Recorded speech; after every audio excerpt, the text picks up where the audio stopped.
Hello, everyone. Welcome. Thanks for joining us. I'm Aaron McMahon, MLive.com, Michigan football beat writer. It is Friday afternoon. Good 16 hours ahead of opening first game for Michigan this year. Hoping to make this a regular thing every Friday afternoon. Here, we're calling it Happy Hour. If you got a better name or title for it, let me know. Would love to hear suggestions. But I'm here to kind of talk about the week that Michigan football just had. It was a very busy week. We learned a lot about the team, got a lot of intel from Jim Harbaugh and some of the assistants and some of the players and the like. So I kind of wanted to recap that a little bit and then talk about the game tomorrow against Colorado State. Michigan is currently sitting as 30.5-point favorites. Probably going to be a blowout. At least that's what the odds makers think. If you look at the matchup, it certainly favors Michigan. So a lot going on here. Kickoff is tomorrow at noon on ABC. It is a noon game, unlike the Hawaii game next week, which is at night. But anyway, let's first kind of start from the week that we had. It was a busy one. We found out what the quarterback situation was going to look like. Cade McNamara will get to start quarterback this Saturday. J.J. McCarthy next week. So it sounds like the quarterback situation to this point is still being played out. It was something that we went into spring wondering about. J.J. did not practice. He had some type of arm injury. We really didn't know much about. But both of them started fall camp. It sounded like kind of even. Jim Harbaugh spoke about a little bit of Big Ten Media Days last month in Indianapolis, where he said that, yes, Cade entered as the front runner, but JJ was just going to get as many reps as he would. So it sounds like both got equal opportunities. It sounds like both have looked good at practice. And I say sounds because the we're not allowed in. We're not allowed to see any practices. We have not seen an ounce of workouts or anything the like. The only media that really got in were folks that work for the University of Michigan or the Big Ten Network, and they were only able to see workouts from what I understand. So from going off of what we've been told from the coaches and Jim Harbaugh and everything else, it sounds like they're pretty even, which goes to Jim Harbaugh's plan here. He is going to start Cade on Saturday, start JJ on the following Saturday, and then they're going to go from there. It sounds like he wants to try and make a determination by week 3 against UConn. But there's no guarantee either. He said this could continue to play on into the season, which is really unlike anything Jim Harbaugh has had as a quarterback competitions he's gotten in Michigan. Because if you go back, he's had some battles. I mean, you go back to 2016 when there was that 3-man race that included Shane Morris, Wilton Spate, and John O'Korn. Now that kind of spilled into 2017, where Wilton was named the starter essentially the week of the game. Which had been the longest Jim had kind of played out a quarterback situation. 18-19, a little bit different. Shea Patterson won the job without much pushback. 2020 was interesting in that you had a couple of guys there, and obviously Cade got to start last year. So where we sit right now, Cade is going to get an opportunity to try and keep his job, but it sounds like JJ has done enough to get an opportunity. So he's going to start next Saturday against Hawaii. We did ask Jim Harbaugh about the kind of the plan here. He said he's open to playing both. It would not surprise him if he plays both quarterbacks on Saturday to some degree. Now, what that looks like or how many snaps Cade and JJ get remains to be seen. But it's going to be fascinating to watch play out. Just because, yes, Michigan is expected to win, but how they go about doing it from an offensive perspective is going to be very fascinating. Because as we saw last year, I mean, the run game was huge. It was a big part of their offense. It was something they relied on quite a bit. We'll see what they do now. I see a lot of folks joining. Thank you for joining us. We're calling this Michigan Football Happy Hour. I'm going to try and do this every Friday afternoon ahead of a football game. I want to take your questions. So if you have any questions, throw them in the chat. Let me know. If there's something you want to discuss or you want to, you're curious about, let me know. Be glad to talk about it. But we're here a little bit to talk about the week that Michigan just had. Very fascinating week, and then the game on Saturday. It's from the sounds of things, Michigan is relatively healthy, not a ton of long-term injuries to speak of, which is a good thing. They've been relatively healthy the last couple of years, and going into camp at least, or at least going into the season, and that's really no different this year. Nikhai Hill-Green is the only real question mark. He was questionable early in the week. We asked linebackers coach George Hilo on Wednesday if his status had changed. It did not. So it would not surprise me at all if Nikhai Hill-Green does not play Saturday. It sounds like it's soft tissue injury, so it's nothing major. And I think them deciding to hold him out would probably be more precautionary than anything. On the quarterback situation, I did get a question from Justin. Thanks for the question. Thanks for watching. He asked, "What series do you think JJ will come in?" I don't think he sees a snap probably until the second half at the earliest. I do think they're going to give Cade an opportunity to get comfortable and get in a rhythm and not have to really look over his shoulder, so to speak. So I think the earliest you'd see him would probably be mid third quarter. I think they're going to let Cade go, give him an opportunity. And that surprised me at all if Michigan does, get out to a big lead in the second half, and that'll probably give JJ an opportunity to go in. But I think they're going to let Cade get excited or get in rhythm and confident here. Because once you start messing with guys and throwing one in one series and one in the next series, it's going to be rough. I don't think it would be fair to either quarterback, and I think Jim Harbaugh realizes that, being a former quarterback and everything else. Now, keep in mind, at other schools they handle quarterback competitions differently. We've seen situations where guys have played one quarter and then they switch to another guy. Jim isn't doing that. It sounds like he's gonna give most of the game to each player, each quarterback, the next 2 weeks, and then they'll kind of decide from there. Yes, do you think the same will be for the Hawaii series? I do. JJ will get the start. I think he'll probably at least get the first half, probably longer, probably well in the third quarter, and then they'll throw, depending on what the game situation looks like, obviously they'll work from there. But Jim wants to get those guys comfortable. I think he's going to let them do that, and I think it's fair to both. I don't think you can just kind of pick and pull here, this snap or this series. I think this is not fair of anything. Good question from Anthony here, related to the offensive side of the ball. How do you think Ronnie Bell might do coming off an injury? And I'm glad he asked that, because I'm wondering the same thing. As I said, we're not privy to practice. We're not there. But everything I have heard so far is that Ronnie is healthy. Jim thinks that he's better than he was before. Ronnie said he set some personal records in some of the speed and agility drills that some of the players have been asked to do. So he feels like he's back in shape and he's ready to go. Now, the question is, can he run routes and get some separation from defenders like he did a couple of years ago? And that was, I think, what Michigan was lacking most last year offensively, is that downfield threat in the receiving game, guy who can get open and be reliable going up and getting balls. They just didn't have that from a week to week, consistency basis. And I think that having Ronnie there will be key. I think it changed their offense to some degree last year. I think it forced Michigan to run the ball a little bit more. Maybe they wanted to. And having him back, I think, is going to open up so much, not only for him, because I do think he's poised to have a big year, assuming he's healthy. But it's going to open up things for the other receivers. Cornelius Johnson, for instance. Remember, Cornelius was Michigan's leading receiver last year, but he was also facing opponents, top defender, and he was getting double teamed at times and everything else. And Ronnie wasn't there to help him. So I think him being back helps Ronnie, but it also helps the receiving core as a whole, because it's going to open up some things for some of the other guys. And I think, and I mentioned it earlier, but this offense is going to be fascinating to watch, because I do think they're going to be based the line of scrimmage. They're going to try and play that smash mouth ball. They're going to try and run the football like they did last year. And I don't blame them. I mean, they've got 3 to 4 starters back along the offensive line. There's talk that this offensive line could be better than it was last year, which is scary, fascinating to me. We spoke with John Jansen, Michigan's a radio analyst, last week. It's up now at our Wolverine Confidential podcast. You can get it on YouTube, Spotify, Apple, all the regular spots.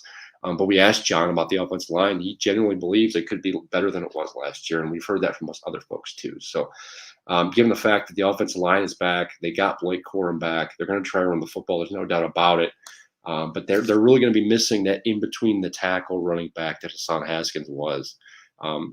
He's able to go in between the tackles, turn a 3-yard run into 5 or 6, and just kind of keep motoring Michigan down the field. And they really relied on that toward the end of the year, when they weren't able to get that consistency in the passing game. So how that run game changes and how the passing game incorporates what they're trying to do is going to be really interesting. Donovan Edwards, I expect to have a big year.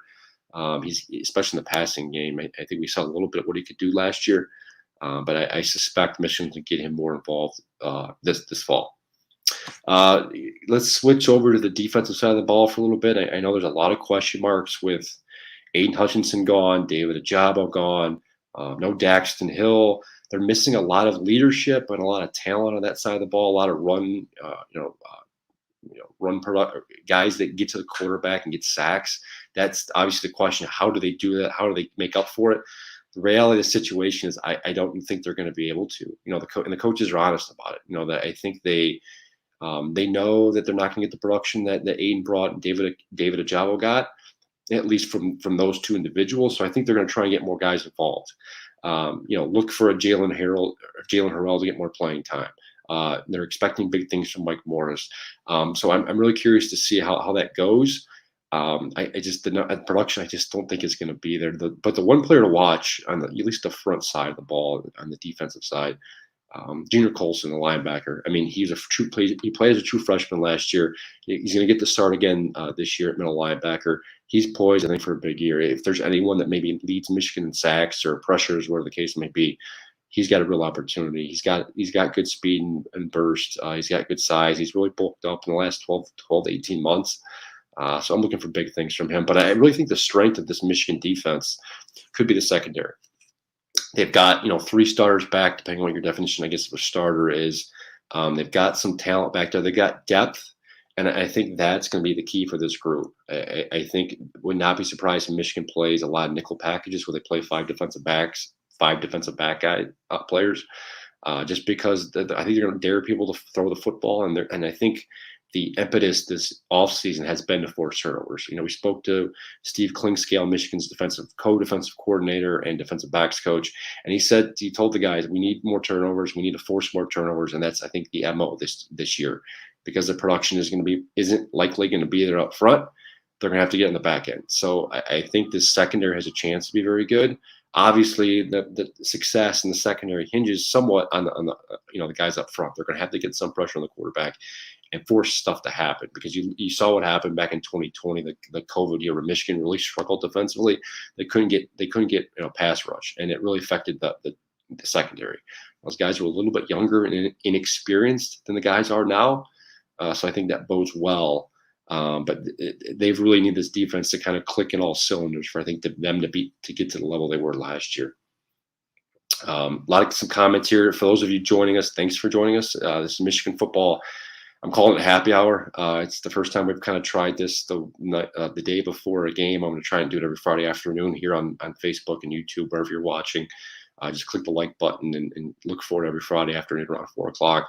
I'm going to talk about the week that we just had at Michigan football and kind of the game on Saturday. We went over the quarterback situation, the injury situation. I just got a question from Adam. I was going to say, if you have questions or topics you want me to hit on, just put a comment in the comment section. Let me know what you want to hear. Good question from Adam. What's the starting offensive line going to look like? That's been pretty set, even going back to the beginning of camp. They haven't had many question marks there. They knew kind of coming in who was going to play where. And it's a lot of familiar faces. I mean, Ryan Hayes is going to start left tackle. He's been in the program a couple of years now. Trevor Keegan is going to get to start left guard. He started most of the year last year. We've actually got a story up at mlive.com/Wolverines right now. It went up, I think, yesterday, about how he dropped about 30 pounds in the offseason because he felt like he was too fat playing in the Orange Bowl, and those were his words, not mine. He thought he was a little too big, and he went out this offseason and dropped the weight, ate salads and protein shakes, I think is what he said. But he's feeling good. He feels like he's quicker than he has been. So he'll get to start left guard. The center's Oluwatimi. He's the grad transfer from the University of Virginia. He's a kind of a 5th-year guy, very experienced. He's got a lot of starts. He was a Remington Trophy finalist last year. So he was considered one of the best centers in the country, you could say. But he played in a little bit of different offense. He was at Virginia, which is more of the air raid style, where they like to throw the ball a ton and get the ball down the field. So I'm curious to see how he kind of fits in Michigan's kind of ground-based attack. I'm sure Michigan will throw the ball a little bit more than they did last year, but it's certainly not going to be at least I don't expect it to be the air raid that Virginia and some of these other schools do. He's going to get to start at center. Zach Zinner is back at right guard, and then Trente Jones is won the battle at right tackle. So we'll see where it goes there. They like the depth up there. They like some of the freshmen they have there. Some guys that are vying for jobs. The 6th offensive lineman Carson Barnhart. He was pushing at the right tackle spot with Trente Jones. He's going to play a lot. They've kind of considered him as being a starting six offensive lineman. So if anyone's down or injured, unable to play on Saturday, Carson Barnhart, look for him to get the start, especially one of the tackle spots. He's a typical tackle, but he's got some starts at guard as well. I had a question from Kevin. What true freshman do you see playing? It's a good question. We've heard some names pop up. It's always tough to tell true freshmen because you hear their names, and whether it's spring or camp, You hear their name surging for a while, and then you don't hear much about them. And then you get into the season, and you think you're going to see them play a lot, and then it just doesn't materialize. So you got to be careful with the true freshmen. I don't know how many are going to play tomorrow, although I wouldn't surprise me if Michigan gets a few of them out there, especially if they can get out to a big lead early and kind of cakewalk to the final. But there are some guys that have come up. Will Johnson, the cornerback from Grosse Pointe, he's the former 5-star. They've really liked what he can do. I don't know if he'll see the field at defensive back on Saturday, but they certainly, I think, are going to get him involved in special teams and trying to get him on the field. Another guy, Derek Moore, the defensive end, I wouldn't be surprised if you see him a bit. Mason Graham, defensive tackle. Jim Harbaugh's actually identified him as a starter, so you're going to see him on the field quite a bit. You'll probably see him more tomorrow than probably any other true freshman. So look for those three. Those are the guys that kind of come to mind. I'm sure they'll get some others involved, especially if it's a blowout. But those are the three that I think you can certainly bank on seeing to some degree on Saturday. Getting a question from another question about former 5-star Alabama transfer Yadi Adamoma. I'm trying to get it correct here. He was the transfer from Alabama. He came from University of Tennessee Martin. He originally was an Alabama guy. He's a former 5-star recruit. He just recently came into the program a few weeks ago. It sounds like he's going to get some playing time. We don't know how much. And remember, he's only been in the program a couple of weeks. He's still getting his, I think, feet underneath him. I think it's from the sounds of things, Jim Harbaugh and the players like what they see. Sounds like he's coming with a good attitude. Which is good because he got dismissed from his previous two schools, being Alabama and Houston, before he latched on at UT Martin last year. So there's some baggage there, but it sounds like it wasn't enough to scare away Jim Harbaugh and the coaching staff. Jim said he did some digging. He spoke to some folks. He felt confident about bringing Yadi in. So we'll see. It sounds like they're going to try and get him into the game. He has been practicing at edge rusher and defensive end, and they are trying to get in special teams. So I think you're more likely to see him on special teams tomorrow than you will at the end. But don't be surprised. It would not shock me if he got in the game, whether it was a certain situation, whether it's, second half blowout. Sounds like they like what they see. And if he's as talented as they believe he can be, it wouldn't hurt to get him on the field more than they think. So let's see what else. Special teams is pretty much set. I think most of you know Jake Moody and Brad Robbins are both back. They feel pretty good about special teams. Jay Harbaugh is back as well. He really likes the group he has. We got a story up on Jay Harbaugh today, actually this morning. Check out mlive.com/sportreads for that and how he's kind of earned his keep, so to speak. Let's see. Any other questions? We got the game obviously tomorrow, Colorado State. As I mentioned earlier, Michigan currently sits as 30.5-point favorites, which is a huge number. They opened the week, I believe, at 27.5. So it's actually gone up, which signals more money has been bet on Michigan the last few days, which doesn't surprise me. I think most of us expect Michigan to win and win in, easy fashion. This non-conference schedule is about as easy as it gets with Hawaii next week and then UConn the following week. There's no reason Michigan shouldn't be 3-0 starting the Big Ten schedule. So this should be an easy victory. Colorado State does have a new head coach in Jay Norvell, the former head coach at the University of Nevada, Reno. He brings with him a couple of players. Sorry, I shouldn't say a couple, several of his players, some of whom played last year, some didn't. They got breaking basically a new quarterback who only played a handful of games last year. So they do have an air raid offense. They expect Michigan, at least, is expecting a lot of what Nevada tried to do last year. They expect them to throw the ball a lot. They're going to try and get down the field. So it should be a test for Michigan's defense. I talked about the secondary. I think it'll be a good test. I think they're going to get an opportunity to kind of fly around the field and see what they got, which should be interesting to see, to get a good gauge on what the secondary looks like. Because again, as I said, I think it'd be pretty good. So any other questions, put them in the chat. Otherwise, I'm going to sign off here. I got a question next about Braden McGregor. I'm glad you brought him up. He is in the mix at the kind of edge rusher, outside linebacker end role. I spoke to him over the summer, actually. He said he's going to be kind of utilized primarily in third down situations. I don't know if that's changed, but that was as of like June. So it sounds like he's healthy. He's ready to go. So he's looking forward to the season. 2023 recruiting. Good question about that. It's getting better. They got off to a slow start, missed on some of those quarterbacks, as you guys know. They're starting to turn a corner, I think, but it's clearly not where you would hope. I mean, Michigan's obviously coming off the big year, the Big Ten championship and the playoff and all that momentum. You would think they'd be able to, parlay that into a better looking class. I think they're up to like 30, 35 nationally. They were 50 in the 50s about a month ago, so they have improved a little bit, but it's clearly not where it should be. NIL is clearly hurting them. Obviously, they made some changes on the coaching staff, so that kind of hurts momentum a bit.